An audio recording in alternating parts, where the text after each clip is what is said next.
So he gave me the time off.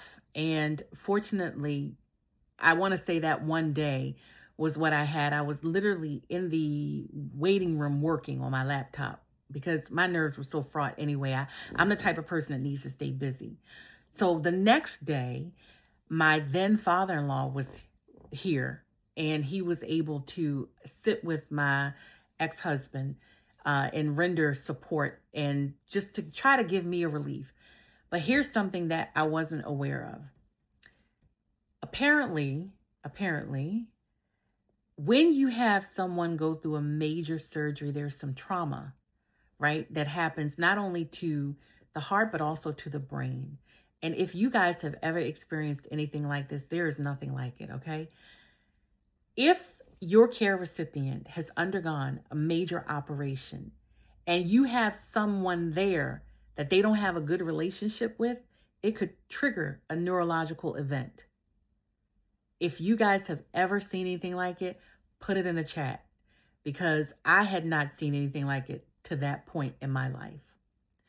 So I get a call. I had left the hospital. I went home, changed. I had to get up and I went to work. And so I get a call at work that there's been a neurological event and I need to get to the hospital. Now, I worked probably about 30 minutes away from the hospital and I was able to get there. They had given my then husband some Percocet to calm him down. And so my ex-father-in-law, he's sitting there, he's emotional. He literally got up. And from what it looked like is that he had some kind of neurological psychotic event. And they don't know what triggered it. They had never seen this in my ex-husband. They don't know what happened. But the nurse comes over to me and she says, "It's your ex-father-in-law. It's his dad." And I'm like, "What?"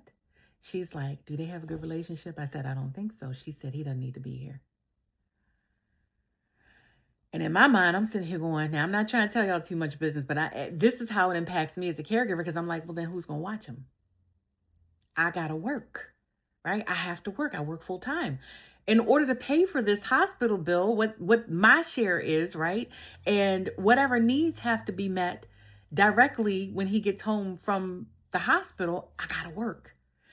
And so I didn't listen. Everybody left the hospital. I stayed overnight. The hospital that was resisting me staying overnight initially now asked for me to stay, right? Because they wanted him to be calm. Now, when he woke up after the Percocet had kind of worn off, he was fine. He didn't remember anything. He didn't remember any of his actions, nothing. And I'm sitting there like, okay, this is strange. And so I sat there through the night, stayed overnight at the hospital. My father-in-law and mother-in-law at that time, they were at our apartment and they were there. And, I was like, okay. He told me when he left, "I'll be back tomorrow morning so you can go to work." And I'm like, okay. Now, by this time, you all know I'm dog tired, right? I am dog tired.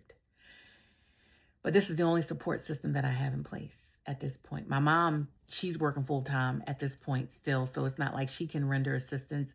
Nobody else was really pitching in except for his family. So I go to work the next day, get settled. My boss, you remember him, right? He's cranky. He's got an attitude at this point. He's angry, right? He's looking at me, rolling his eyes, sucking his teeth, all the things that really don't matter. But he's got an attitude because he feels like I wasn't on call for him off work hours. So, that was interesting. And so I sit down and I get settled. I get into my daily responsibility and I get another phone call from the hospital. Now, see, I've left him at the hospital with his father again, even though the nurse told me that he shouldn't have been there. Now, this gets really interesting.